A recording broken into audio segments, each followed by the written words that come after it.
But the question of diversity, who gave us the name Nigeria? Is it not Britain or somewhere? Have we changed our name? We are Nigerians. Our passport shows that.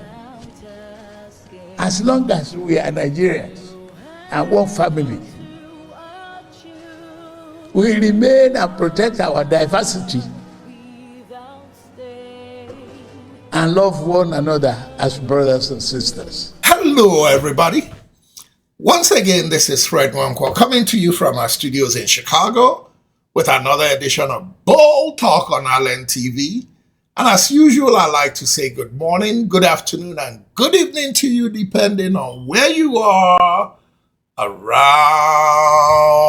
the world. Every once in a while, as a matter of fact, very often I get comments in my Bold Talk comment section on YouTube, on my private inbox. People who ask me questions, not a whole lot of them, but people do, asking me, do you see anything positive about Bola Ahmed Tinubu? And believe it or not, a lot of Africans in Nigeria and Ghana and Kenya and all those places are really crazy about Donald Trump. And they too ask me, why are you always bashing this guy? Isn't there anything you see in him that is good? Because I like balance, believe me, I would love to project a beautiful Bola Ahmed Tinubu. So I decided today to look for a different opinion on the man, the president of Nigeria, Bola Ahmed Tinubu, and the man, the president of the United States, Donald Trump. So today, it's very little from me and a lot from people projecting these two men. Today, ladies and gentlemen, I bring you the other side of two similar men in two different continents. President Bola Ahmed Tinubu of Nigeria and President Donald Trump of America. You make of it what you choose. Bola Ahmed Tinubu was born in Lagos on March 29, 1952 to the illustrious Tinubu family of Lagos State. His mother, Abibatu Mogaji, was the Iyaloja of Lagos. Bola Ahmed Tinubu attended St. John's Primary School, Aroloya, in Lagos, before proceeding to St. Paul's Children's Home School in Ibadan. In 1975, the youthful Bola Ahmed Tinubu left Nigeria for the United States of America.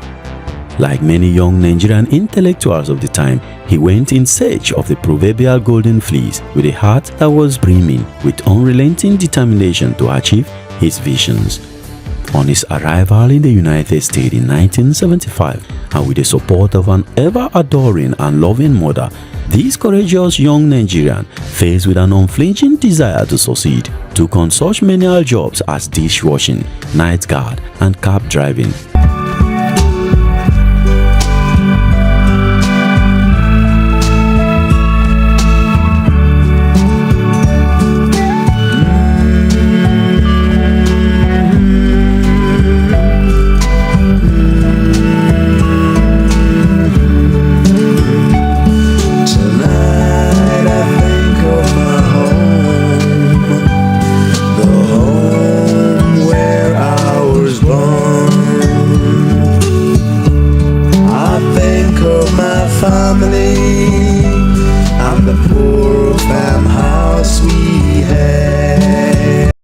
He wants to be on Mount Rushmore, and he'll buy another mountain and put himself on it if he has to.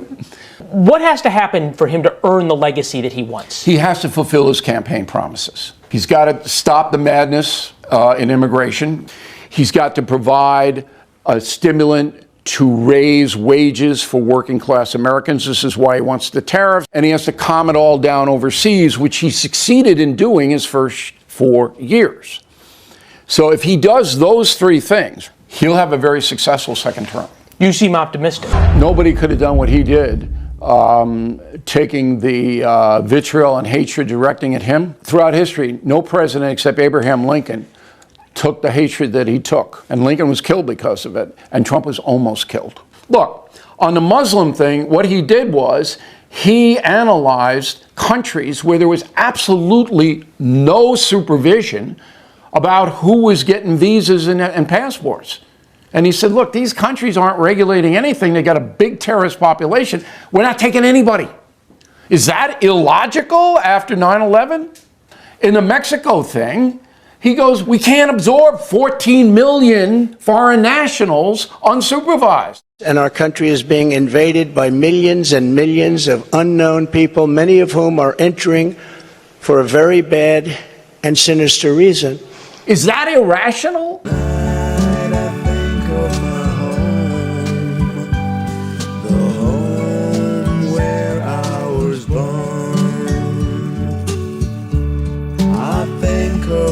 Family and the poor farmhouse we had. Great question by Bill O'Reilly at the end of that Trump introduction. Is that irrational? And my question now to my critiques who are going to see nothing positive in what I'm showing about Bola Ahmed Tinubu and Donald Trump. Is it irrational every once in a while to try and see the good even in a villain? My job is not to vilify anybody. My job is to present facts and every once in a while present the other side of the facts, the other side that people are showing that counters what I'm showing. That's all I'm trying to do. Take it the way you like it. Ladies and gentlemen, now I bring you in full Bola Ahmed Tinubu, and then after that, Donald Trump. Kick back, relax. It's Saturday morning. Enjoy yourself with change. Asiwaju Bola Ahmed Tinubu was born in Lagos on March 29, 1952, to the illustrious Tinubu family of Lagos State. His mother, Abibatu Mogaji, was the Iyaloja of Lagos. Despite the fact that this is his official birth date, his political opponents sometimes disputed this date, claiming that he is much older. Bola Ahmed Tinubu attended St. John's Primary School, Aroloya, in Lagos, before proceeding to St. Paul's Children's Home School in Ibadan. Well, his political opponents sometimes claim that this primary school never existed in history. Again, in the lead-up to the 2023 presidential election, Tinubu did not provide any information about the primary and secondary schools he attended. In 1975, the youthful Bola Ahmed Tinubu left Nigeria for the United States of America. Like many young Nigerian intellectuals of the time, he went in search of the proverbial golden fleece with a heart that was brimming with unrelenting determination to achieve his visions. On his arrival in the United States in 1975, and with the support of an ever-adoring and loving mother, this courageous young Nigerian, faced with an unflinching desire to succeed, took on such menial jobs as dishwashing, night guard, and cab driving. This was to see himself through the initial difficulties of school at the Richard Daley College, Chicago, Illinois. The brilliance of this Nigerian youth showed in his ability to make the honors list of Richard Daley College. He subsequently transferred to the Chicago State University, Illinois, graduating with honors in 1979. He was awarded a bachelor's degree in business administration, accounting, and management. During his first year in Chicago State University, the young Bola Ahmed Tinubu had the rare privilege to teach other students of his faculty remedial tutorial classes. Most of his colleagues and contemporaries at the university attributed their improved grades to his tutorial lectures. Throughout his undergraduate years, the young Tinubu was on the Dean's list and was honored with the Outstanding Student Awards, the University Scholars Award, and the Certificate of Merit in Accounting and Finance. He was also awarded the prestigious summa cum laude for scoring 3.54 out of a possible 4.0 GP. With his successful academic profile, the young Bola Ahmed Tinubu contested and won his first political elections as the president of the Accounting Society of the institution in his final year at the university. Upon graduation with honors and several awards, the young Bola Ahmed Tinubu began his professional career at the American-based Arthur Andersen and later Deloitte Haskins and GTE Services Corporation. This young and dynamic Bola Ahmed Tinubu, whose quest for knowledge was high, appeared to realize the need to broaden his experience even further. While at Deloitte Haskins, Tinubu broadened his experience by participating in the auditing and management consulting services of General Motors, First National Bank of Chicago, Procter & Gamble, International Harvester, GEC, and other Fortune 500 firms. In 1983, and after a successful career in the United States, Tinubu returned to Nigeria.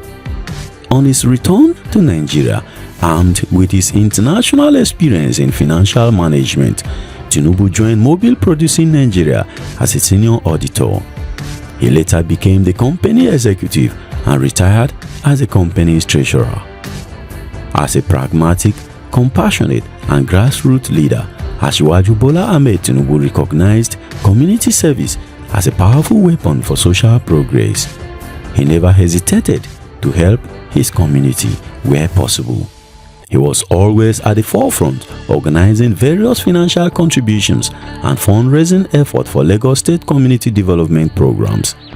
He is the leader of the Prime Rose Group, a political action movement that is advocating for significant reforms in Lagos State politics. In exchange for his lucrative employment at Mobil, Asiwaju Bola Ahmed Tinubu chooses full-time public service.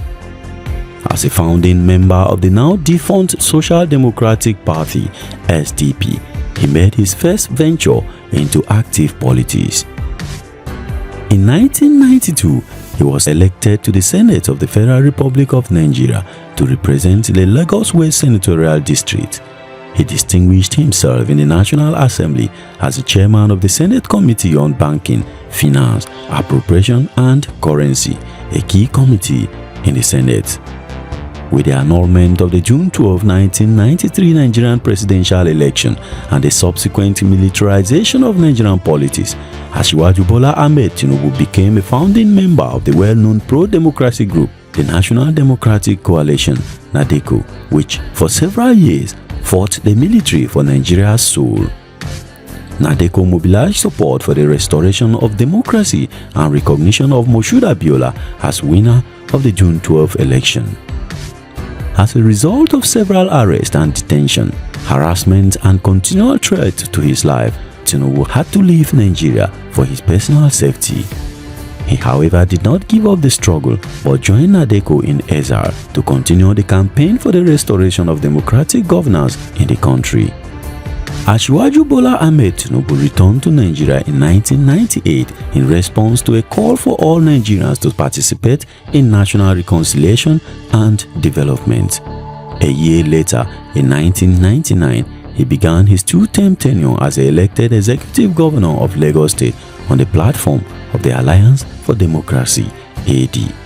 Asiwaju Bola Ahmed Tinubu got various honors for his outstanding performance as the executive governor of Lagos State between 1999 and 2007.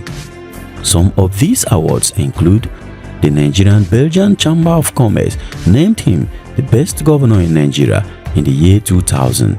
The Federal Ministry of Works and the United Nations Habitat Group awarded him the Best Practice Prize in improving the living environment in 2002, and the Computer Association of Nigeria named him Best Computerized Government in Nigeria in the year 2000. Also, Abia State University awarded Asiwaju Bola Ahmed Tinubu an honorary Doctor of Law degree in appreciation of his enormous commitment to Nigeria's democracy, good governance, and development. He has received other chieftaincy titles and is a patron of numerous professionals and social groups. Asiwaju Bola Ahmed Tinubu is a renowned and accomplished political strategist. As the only re-elected governor under the Alliance for Democracy (AD), Tinubu resisted the major entrance of the governing People's Democratic Party (PDP) to the southwestern state of Nigeria during the 2003 general elections. This put him on a collision course with the PDP-led federal government. His administration's problem with the PDP-led federal government got worse when he created additional 37 local council development areas for Lagos State, a move that was considered illegal by the Obasanjo administration. This controversy led to the federal government withholding the funds that were meant for local government councils in the states. However, a Supreme Court decision in his favor ordered the Olusegun Obasanjo administration to release the confiscated statutory allocation of Lagos State local government councils. Not satisfied with the direction of his political party, the AD, Tinubu started looking for an alternative platform to remain relevant in the scheme of things. He, however, could not join the bandwagon. In September 2006, instead of joining the People's Democratic Party that was very popular at the time, Asiwaju Bola Ahmed Tinubu opted for an alliance with other smaller parties to form the Action Congress (AC). He rallied like-minded individuals across the country and marketed excellent progressive ideals and programs on this new and exciting political platform. Within a few months, he had established this new party as the country's viable alternative to the PDP. At the end of his second term in 2007, he was able to install a successor on this new political platform in Lagos State. Bola Ahmed Tinubu's desire to upstage the PDP never won. Following the People's Democratic Party's landslide victory in the April 2007 election, Tinubu became involved in effort to unite the weakened opposition parties into a mega party capable of confronting the then ruling PDP. In March 2009, reports of assassination plot against Tinubu began to surface. Even though there was no substance to this claim, it never deters him from the objective, that is, to defeat the PDP's dominance in Nigerian politics. In February 2013, Tinubu, along with other key politicians and opposition parties, masterminded the formation of the All Progressive Congress (APC). The new party, which was a combination of the Action Congress of Nigeria, the Congress for Progressive Change (CPC), the All Nigeria's People Party (ANPP), a faction of the All Progressive Grand Alliance (APGA), and the new PDP, a faction of the then ruling People's Democratic Party (PDP), was described by analysts as a marriage of strange bedfellows. In 2014, ahead of the 2015 general elections, Tinubu endorsed former military head of state General Muhammadu Buhari, a leader of the CPC faction of the APC, for president. General Muhammadu Buhari had a large following in northern Nigeria and had previously run for president in 2003, 2007 and 2011 under the platform of the ANPP and CPC. But all these bids were unsuccessful. It is said that Tinubu wanted to become the vice presidential candidate of Buhari ahead of the 2015 elections. But when this plot fell through, probably due to fears of religious coloration, he subsequently endorsed his friend and former Justice Commissioner Yemi Oshibanjo. Buhari rode the APC to victory in 2015, breaking the PDP's 16-year dominance. This became the first time an incumbent Nigerian president would be defeated by an opposition challenger. Tinubu went on to play an important role in the Buhari-led administration, supporting government policies and holding on to internal party ideals. In 2019, he supported Buhari's re-election campaign, defeating the PDP's candidate Atiku Abubakar. A year later, in 2020, Tinubu's ally and party chairman Adams Oshomole was removed from office. The move was believed to be targeted at destroying his chances of clinching the party's ticket ahead of the 2023 presidential election. His long-held ambition has been to become the president of the Federal Republic of Nigeria. On the 10th of January 2022, Tinubu formally announced his decision to contest for the post of the president in the 2023 general election. It appeared that his ambition was being challenged by highly placed members of his political party, the APC. Frustrated with a seeming lack of support from the president and reported opposition by key members of the presidency, he would go on to make his now famous speech, Emilokun, meaning "It is my turn," on June 2nd, 2022 in Abeokuta, Ogun State. On the 8th of June 2022, Tinubu won the presidential ticket of the APC, scoring 1,271 votes to defeat Rotimi Amechi and Vice President Yemi Osibanjo, who polled 316 and 235 votes, respectively. During the campaigns for the 2023 elections, several corruption allegations and criminal activities were leveled against Asiwaju Bola Ahmed Tinubu, allegations that both he and his team denied vehemently. But what then do we know? In 1993, the United States government freezes his assets as a result of a court action. The court documents indicate that the American government had probable cause to believe that Tinubu's American bank account held proceeds from heroin trafficking. Later that year, he reached an agreement with the United States authorities and forfeited around $460,000. Court filings and subsequent reporting on the case revealed that he collaborated with two other Chicago heroin traffickers. While his opponents run with this story in the lead-up to the 2023 elections, Tinubu's handlers continue to discountenance this claim. They have made clear that the forfeiture in the United States was not a criminal proceeding but a civil forfeiture. In April 2007, Tinubu was brought before the Code of Conduct Bureau. The federal government accused him of illegally operating 16 different offshore accounts in contravention of the law. He was later cleared of any wrongdoing. In January 2009, the Economic and Financial Crimes Commission cleared him of another allegation of conspiracy, money laundering, abuse of power, and official corruption in connection with the sale of V-Mobile shares in 2004. It was alleged that the federal government has denied Britain's request to produce materials required for further investigation and prosecution of Tinubu and three other Nigerian ex-governors before a London court. During the 2019 general elections, 2 bullion vans were seen entering Tinubu's Ikoyi residence. He was accused of using the money to corruptly influence the outcome of the election, an allegation he denied vehemently. On the 1st of March 2023, INEC declared Bola Ahmed Tinubu winner of the 2023 presidential elections. He was declared president-elect after pulling 8.7 million votes to defeat his closest rivals Atiku Abubakar and Peter Obi of the PDP and Labour Party, respectively, who came second and third. The election has been widely criticized both locally and internationally for lack of transparency by INEC. Asiwaju Bola Ahmed Tinubu is married to Oluremi Tinubu, a former senator of the Federal Republic and now the First Lady of Nigeria.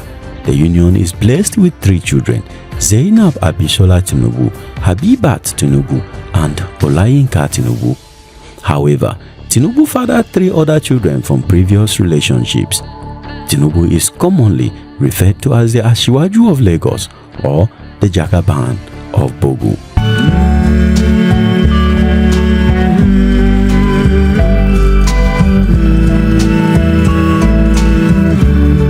Personal portrait of the world's most public person. Everybody have it? And join us for a guided tour of the United States of Trump.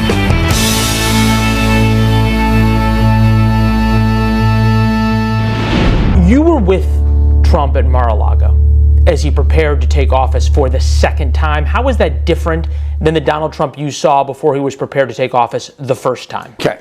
So when he was elected in 16 and took over in 17, he didn't know what he was doing. And he'll tell you that. He comes out of New York City real estate world where he knows everybody and he gets what he wants, into Washington, D.C., where everybody hates him and he's not getting what he wants, even from his own team.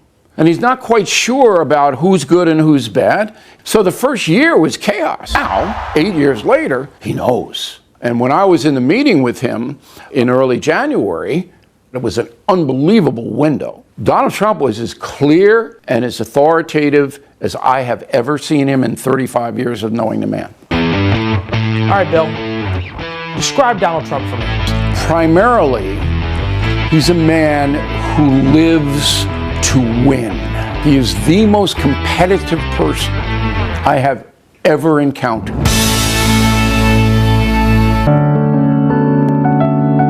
So here's a guy who comes out of a wealthy family in Queens, and his father is successful, but his father doesn't want to be mega successful, and his son, Donald, does. And that clashes because he keeps pushing his father, we need more and more and more, and his father goes, no, we have enough. We dominate Queens and Brooklyn in real estate. We don't have to go into Manhattan. But Donald Trump, from a very early age, wanted to be a mega success. So he drags his father and says, look, you see this hotel, the Commodore Hotel? We're going to buy this. His father goes, I don't want to buy this. This is a dump.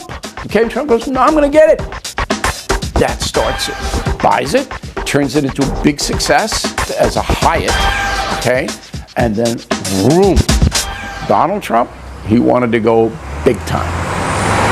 He was driven to do that. And once you understand that his whole life is about accomplishment, and he doesn't sleep.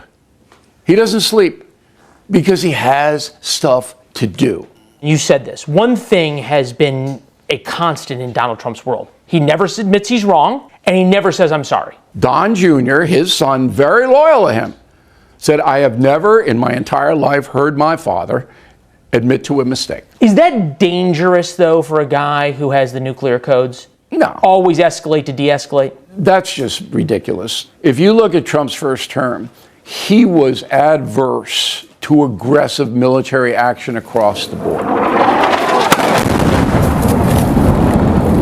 Yes, he destroyed ISIS, and he had to, and he wanted to. He got Soleimani, and he had to, and he wanted to.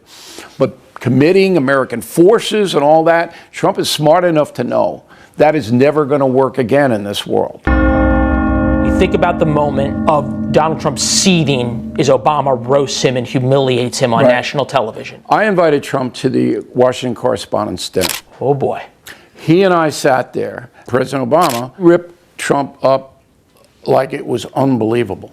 And then you see the moment at Jimmy Carter's funeral where Donald Trump is laughing and having a great time and yucking it up with Obama. It looks like they're old buddies there saying goodbye to an old friend. Can Trump do that because he's won now? It's more important to win than it is to win on the grudge. Absolutely right. He's not malevolent. You know, this is if you listen to the NBCs of the world, CNNs of the world, New York Times of the world, this is the devil. He's the devil. He's cruel, he's mean. That's not true. He's transactional, and he wants to win every transaction. And when he feels that he's won, it's over. Is Donald Trump the ultimate showman? I wouldn't say he's the ultimate showman. Elvis was the ultimate showman. But he likes Elvis. And he would love that comparison. And he liked Michael Jackson. He admires the fact that they have the skill set and the cojones to go out and present themselves that way, and then they get this enormous positive feedback. That's him. I want to take you back to knowing Donald Trump socially, right? You're a reporter and you start to get to know Donald Trump. You go on a double date with him to go see a Paula Abdul show. He asked me to do him a favor. He said, hey, my current relationship, Marla Maples, has a college roommate in town. Would you accompany her to a concert with us? So I said, okay. It's hysterical. We take an elevator up to the suite, and I go, oh, this is all right. I'm in the suite, free food, decent view of the stage, and this will be okay. This is what I'm saying to myself. No. Trump wants to walk around the arena. So he goes out into the concourse, and it's bedlam, screaming and yelling and like all of this. He loves it.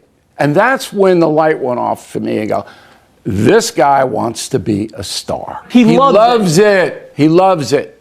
And does he need it? I don't know. I'm not a psychiatrist. But most performers, politicians, athletes, whatever, they love the adulation. That's why they're in it. What did he understand about the American psyche to figure out The Apprentice at the right time, and then to figure out where the country was in 2014, 15, 16 at the right time? Keep it simple. Keep your message simple and entertaining. Don't be boring, but don't get too complex. He's going to get the border. He's going to get your wallet. He's going to get China. He's going to get the stuff that people can react to. Always get a reaction. So that whole idea that Donald Trump is uncensored, does that make him totally different than any politician you ever covered? Sure. He's absolutely not even in the same universe as 95% of American politicians, because he doesn't think, if I say this, that will happen.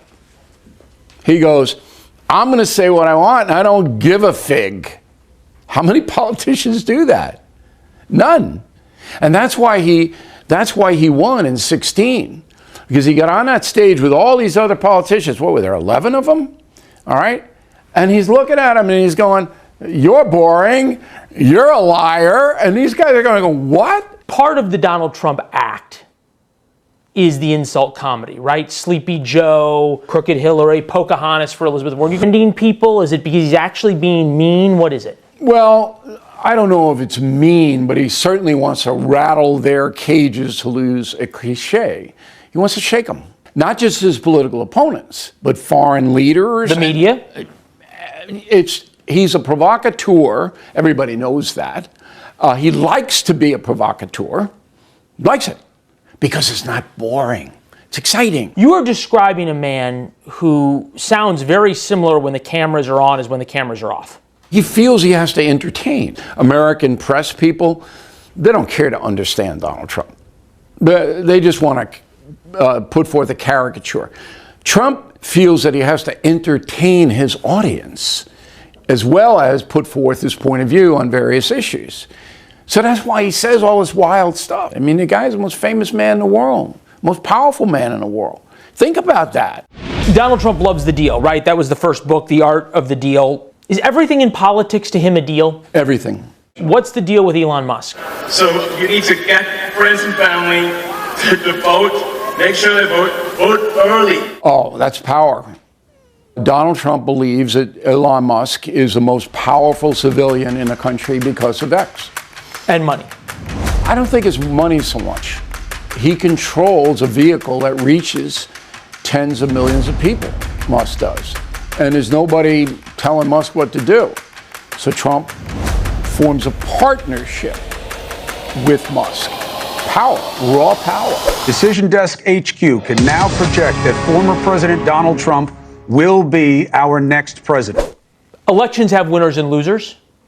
Business deals oftentimes, hey, everybody tries to make sure somebody else has something at the table, right? We can all win here. In order for Donald Trump to win, does someone else have to lose? No, absolutely not. If Donald Trump gets what he wants, you'll hear how excellent the president of Panama is.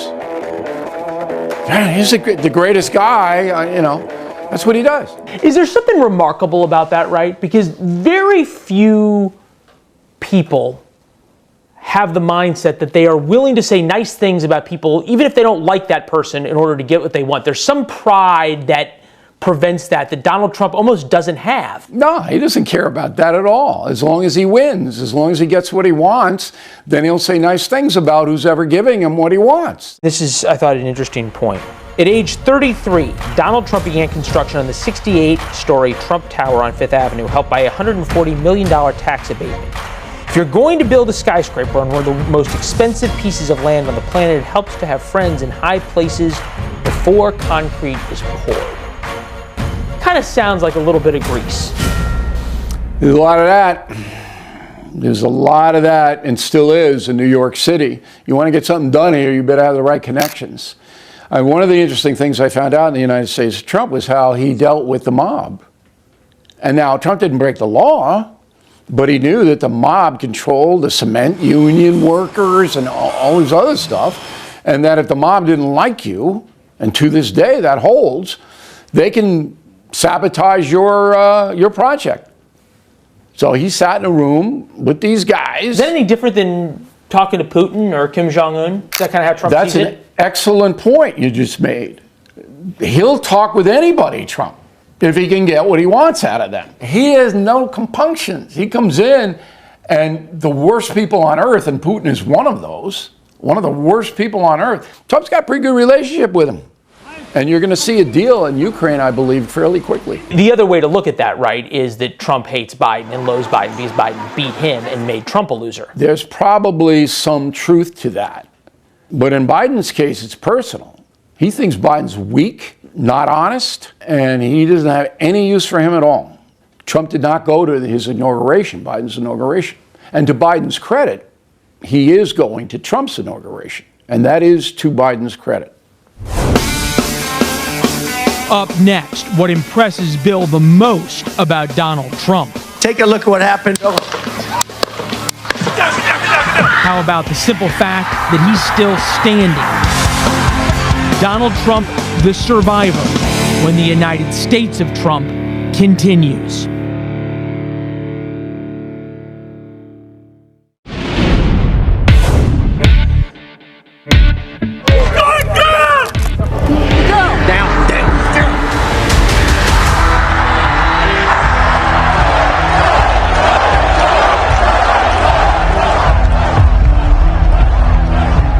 Nobody could have done what he did, taking the vitriol and hatred directing at him. Throughout history, no president except Abraham Lincoln took the hatred that he took. And Lincoln was killed because of it, and Trump was almost killed.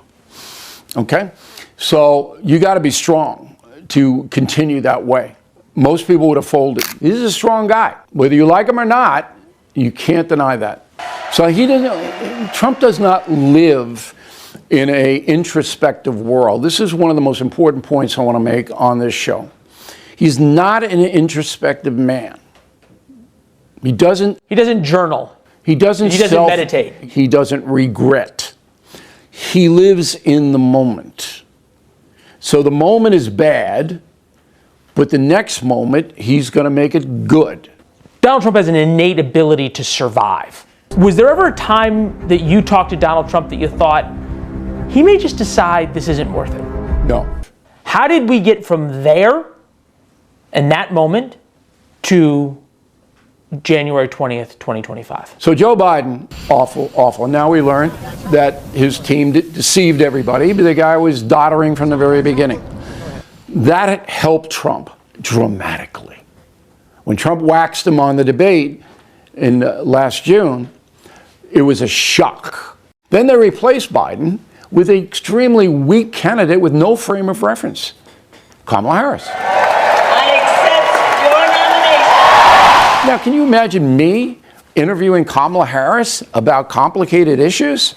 It would be a massacre. She doesn't know. She's a machine politician, which is why every question you ask her, she said, well, I'm from a middle-class home.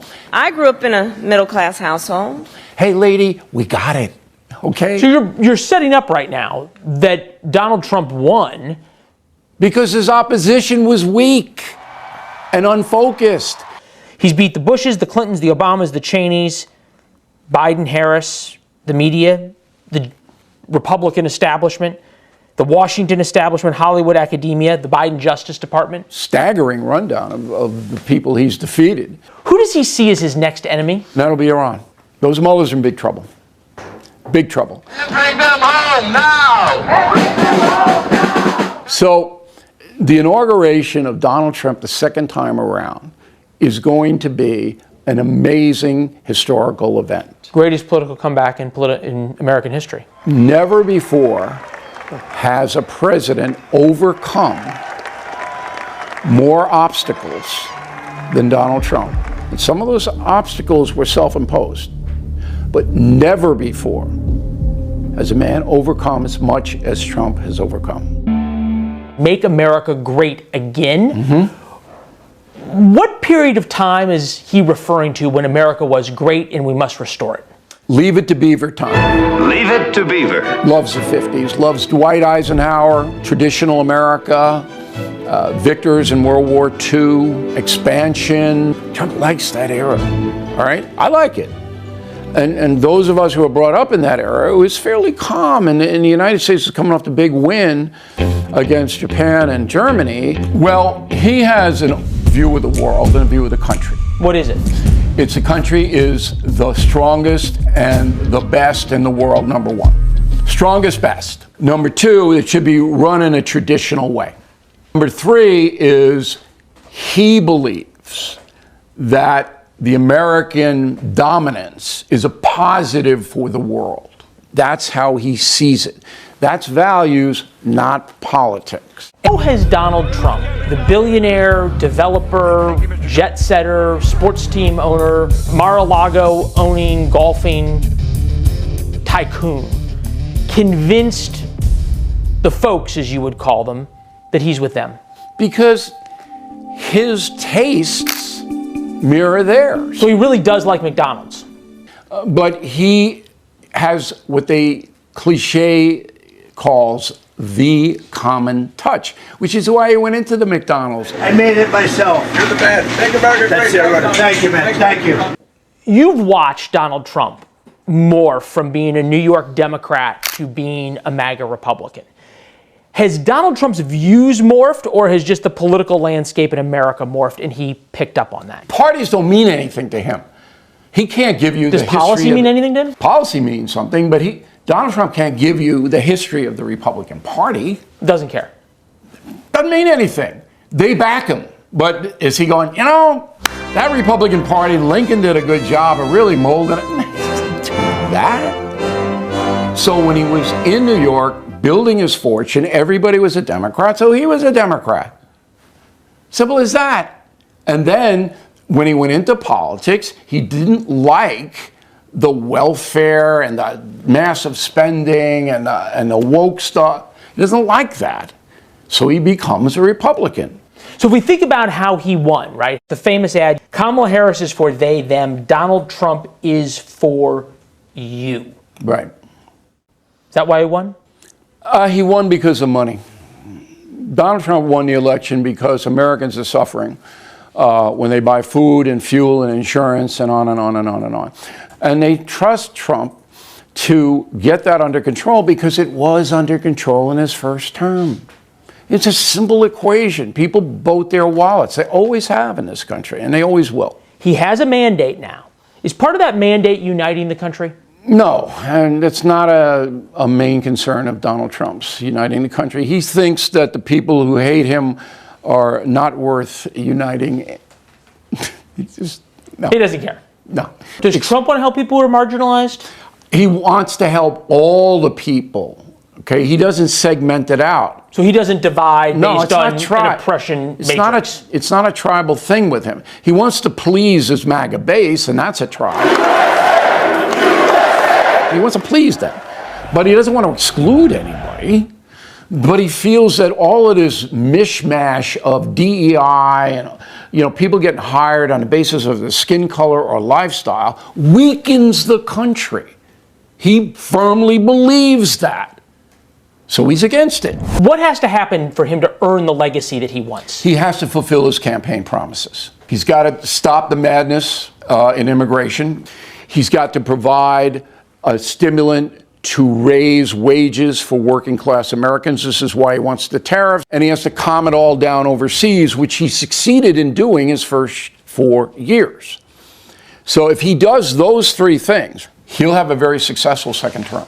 You seem optimistic. He's got the pathway. It's there for him. Nobody could have done what he did, taking the vitriol and hatred directing at him. Throughout history, no president except Abraham Lincoln took the hatred that he took. And Lincoln was killed because of it. And Trump was almost killed. And Trump was almost killed. I know that I'm going to be almost killed by the people who are going to be upset that I showed another side of Bola Ahmed Tinubu, or that I showed another side of Donald Trump. That's what reporting is all about. I know where I stand on these two men, but I know where I stand, or I want to stand, on reporting and presenting the news and the facts the way I see them. I hope you enjoyed it. I definitely know that the Trump supporters and the Tinubu supporters enjoyed it. And with that said, ladies and gentlemen, once again, this is Fred Nwankwo coming to you from our studios in Chicago with another edition of Bold Talk on Island TV. And until next time, good night and God bless.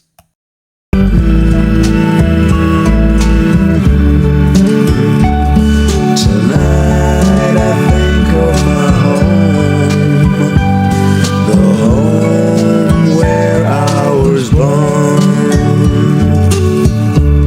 I think of my family and the poor farmhouse we had. There in my home, we had no sophistication.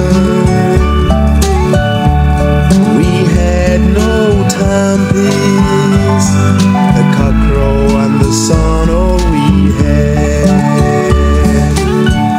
Rise early at sunup, we'd go to the farms, drive the monkeys away from the maize farms, and the birds away from the rice farms.